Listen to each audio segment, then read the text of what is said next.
వరకు వివాదం చోటు చేసుకుంటుంది ఎందుకు? అంటే కాకాని గుడి మీద గత 2 సంవత్సరాల నుంచి వివాదాలు వస్తున్నమాట వాస్తవం.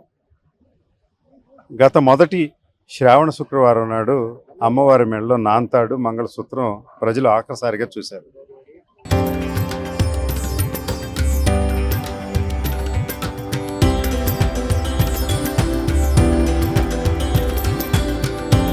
తరతరాలుగా తరగని స్వర్ణ బంధాలు మన మానిపల్లి జ్యువెలర్స్.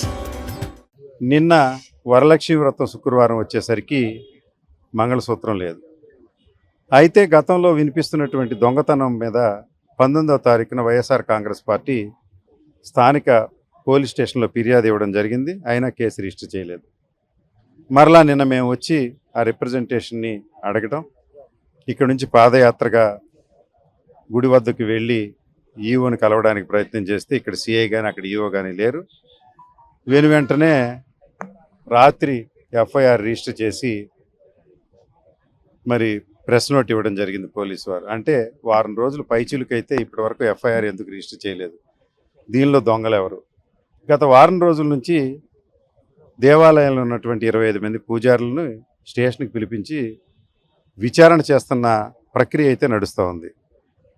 వాటికి సంబంధించిన సీసీ ఫుటేజెస్ మాకు కావాలని అడుగుతా ఉన్నాం. మాకు తెలిసిన సమాచారం మేరకు బట్టిప్రోలు పంచాయతీ చేసి ఒక్కొక్క పూజారి దగ్గర 50,000 రూపాయలు వసూలు చేసి నగను తయారు చేయించి పూలు పారేసేటప్పుడు పూల కుండీలో వేసేటప్పుడు పడిపోయిందనే ఒక డ్రామాను సృష్టించి సాయంత్రం తీసుకొచ్చి మళ్ళా అమ్మవారి మెడలో పెట్టాలనే ప్రయత్నం చేస్తున్నారు. దొంగను పట్టుకోకపోగా దొంగలను మీరు ప్రోత్సహించినట్టు అవుతుంది. పూజారే దొంగ అవ్వాలని లేదు. స్థానిక పాలకవర్గం ఉంది, తుడిచేవాళ్ళు ఉన్నారు, మరి ఈవో ఉన్నాడు, స్టాఫ్ ఉన్నారు. వీళ్ళు ఒకళ్ళు చేసి ఉండొచ్చు, లేకుంటే వీళ్ళ ప్రమేయంతో బయట వ్యక్తి రావచ్చు. 25 మందిని పూజారులని అనఫీషియల్గా దొంగలుగా ప్రకటించి మీరు 50,000 వసూలు చేయడం చట్టరీత్యా నేరం కాదా అని అడుగుతా ఉన్నా. గత వారం రోజుల్లో మీరు పోలీస్ స్టేషన్లో చేసిన వ్యవహారాలు, మరి ముఖ్యంగా రాత్రి పూజారులను పిలిచి 10:30 వరకు ఉంచి మళ్ళీ ఇంటికి పంపించి మఫ్టీలో ప్యాంట్ షర్ట్ వేసుకుని వచ్చి అర్ధరాత్రి వరకు మీరు ఏం విచారణ చేశారో, ఏం పంచాయతీ చేశారో ఆ సీసీ ఫుటేజెస్ వెంటనే మాకు ఇవ్వాలని డిమాండ్ చేస్తూ ఈ రోజున మరి ఒక రిప్రజెంటేషన్ ఇవ్వడం జరిగింది. అట్లా రానట్టయితే వెంటనే హైకోర్టుకి వెళ్ళి పోలీస్ స్టేషన్లో జరిగినటువంటి పంచాయతీకి సంబంధించిన సీసీ ఫుటేజెస్ అన్ని ఫ్రీజ్ చేయడం, ఎఫ్ఐఆర్ కాపీ వెంటనే ప్రజాబాహుళ్యంలోకి వదలాలి. ఎవరైతే ముద్దాయిలు ఉన్నారో అందరూ పేర్లు తెలియాలి. ఆ రోజున డ్యూటీలో ఉన్న పూజారి పేరు ఉందో లేదో కూడా తెలియాలని మేము డిమాండ్ చేస్తూ ఉన్నాం. ఈరోజు ఇవ్వకపోతే హైకోర్టుని త్వరలో మేము సంప్రదిస్తాం. ప్రధానంగా పూజారుల పైన ఆరోపణలు చేస్తున్నారు. ఆ ఈవోలకు కానీ లేకపోతే సిబ్బందికి సంబంధం లేకుండానే ఇలాంటివి జరిగేటటువంటి అవకాశాలు అంతా గూడు పుటాండి అండి. అధికార పార్టీ శాసనసభ్యుడు ధూళిపాల నరేంద్ర ప్రమేయంతో అధికారులు చేస్తున్నటువంటి తప్పుల్ని కప్పిపుచ్చడానికి ప్రయత్నం జరుగుతూ ఉంది. ధూళిపాల నరేంద్ర గారి తల్లి మెడలో బంగారం పోతే వాయు వేగంతో రికవరీ చేసినటువంటి పోలీసులు కాకాల్లో ఈ రోజున మరి పంచిపోలు పంచాయతీలు చేసి చందాలు వసూలు చేసి అమ్మవారికి నాంతాడు పెట్టి అది పోయిన నాంతాడని భ్రమింపజేయడానికి ప్రయత్నం చేయడం పట్ల ఇది నేరమని, ఇది స్థానిక శాసనసభ్యుడు ప్రమేయంతోనే జరుగుతుందని దానిలో ఏమాత్రం సందేహం లేదు. కనుక వెంటనే ప్రభుత్వం దీన్ని విచారణ చేయాలి, జ్యుడిషియల్ ఎంక్వైరీ చేయాలి, వెంటనే ఆ సీసీ ఫుటేజెస్ ఇవ్వాలని మేము కోరుతున్నాం. ప్రధానంగా చూస్తే కాకాని టెంపుల్ అనేది హిందూ మనోభావాలకి పెనవేసుకున్నటువంటి పరిస్థితుల్లో ఎందుకు ఎండోమెంట్ డిపార్ట్మెంట్ ఇలాంటి అంశాలు జరిగినప్పుడు కనీసం వాళ్ళు మౌనం వహిస్తున్నటువంటి పరిస్థితి? ఇదంతా కూడా స్థానిక శాసనసభ్యుడి ప్రమేయంతో జరుగుతుంది కనుక ఇది కేసు రిజిస్టర్ చేయకూడదు. పూజారుల దగ్గర చందాలు వసూలు చేయాలి, తాడు కొనాలి అని అయితే దివాళాకోరు తనం తప్ప మరొకటి కాదు. అలా ఉండటం వల్లే దొంగలు బ్రతికిపోతూ ఉన్నారు. దొంగతనాలు బయటికి రావడం లేదు. గతంలో పోయిన వడ్లానం, కుండీలో పోయినటువంటి డబ్బు కూడా విచారణ చేయాలని, అసలు అమ్మవారి ఆస్తులు ఏమున్నాయి, నగలు ఏమున్నాయో శ్వేతపత్రం విడుదల చేయాలి. మేము అందుకే డిమాండ్ చేస్తూ ఉన్నాం. స్థానిక శాసనసభ్యుడు ప్రమేయం లేకపోతే ఇంత కార్యక్రమం చేసే ధైర్యం అధికారులకు కానీ పూజారులకు కానీ లేకుండా అక్కడ పనిచేసే స్టాఫ్ కానీ ఉండదని మా అభిప్రాయం. మీరు మాట్లాడారు సార్ ఈవోతో కానీ ఎవరితో అన్నా, వాళ్ళు ఏం చెప్తున్నారు? ఎవరు దొరకట్లేదండి. పోలీస్ స్టేషన్కి వస్తే సిఐ ఉండడం లేదు, అక్కడికి వెళ్తే ఈవో ఉండడం లేదు. ఇక్కడ నిన్నేమో కానిస్టేబుల్ని పెట్టారు, ఈ రోజు ఏమో ఎస్ఐని పెట్టారు. అక్కడికి పోతే ఎవరో బసవశంకర్ అని గుమాస్తా ఉన్నాడు, అతనే ఇదంతా నడిపిస్తున్నాడు, అతనే ఈవో కంటే ఎక్కువ అని అందరూ అక్కడ అనుకుంటా ఉన్నారు.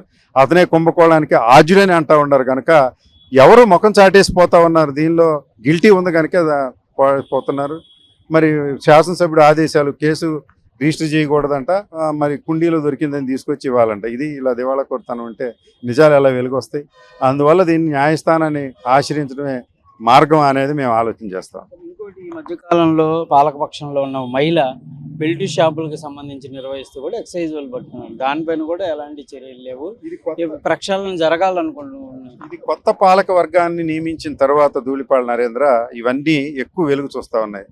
ఎందుకంటే దానిలో ఉన్నటువంటి మాఫియా అంటే అక్రమ సారా, దొంగ సారా అమ్మే వ్యక్తులు కూడా పాలక మండలిలో సభ్యులుగా ఉన్నారు. అంటే భక్తుల మనోభావాలు తీవ్రంగా దెబ్బతీయటానికి ప్రధానమైన కారణం వ్యక్తుల ఇంటిగ్రిటీ మీద నమ్మకం లేకపోవడం, వాళ్ళు చేస్తున్నటువంటి కార్యక్రమాలు, వ్యాపారాలు, గంజాయి వ్యాపారాలు, సారా వ్యాపారాలు చేసే వ్యక్తులు పాలక మండలిలో ఉండడం వల్లే దేవుడి మీద జరుగుతున్నటువంటి అన్యాయాన్ని ప్రజలు, దేవుడికి జరుగుతున్నటువంటి అక్రమాలు, అన్యాయాలను చూసి ప్రజల మనోభావాలు దెబ్బతింటున్నాయని భక్తుల తరపున తిరిగి కాకాని గుడి మీద నమ్మకం కుదిరే విధంగా కోర్టును ఆశ్రయించాలా, ఈ దొంగతనాలు బయట పెట్టాలా, విచారణ చేయాలా, దోషులు శిక్షించాలనేది మా అభిమతం.